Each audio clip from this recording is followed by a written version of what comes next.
La septième planète fut donc la Terre. La Terre n'est pas une planète quelconque.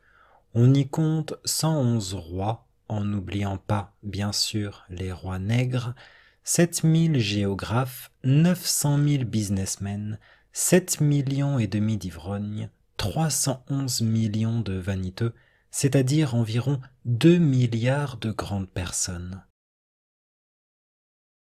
Pour vous donner une idée des dimensions de la Terre, je vous dirai qu'avant l'invention de l'électricité, on y devait entretenir, sur l'ensemble des 6 continents, une véritable armée de 462 511 allumeurs de réverbères.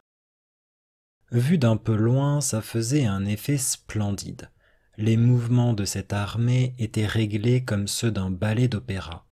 D'abord venait le tour des allumeurs de réverbères de Nouvelle-Zélande et d'Australie. Puis ceux-ci, ayant allumé leurs lampions, s'en allaient dormir. Alors entraient à leur tour dans la danse les allumeurs de réverbères de Chine et de Sibérie.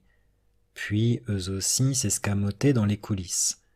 Alors venait le tour des allumeurs de réverbères de Russie et des Indes, puis de ceux d'Afrique et d'Europe, puis de ceux d'Amérique du Sud, puis de ceux d'Amérique du Nord, et jamais ils ne se trompaient dans leur ordre d'entrée en scène. C'était grandiose. Seul l'allumeur de l'unique réverbère du pôle Nord et son confrère de l'unique réverbère du pôle Sud menaient des vies d'oisiveté et de nonchalance. Ils travaillaient 2 fois par an,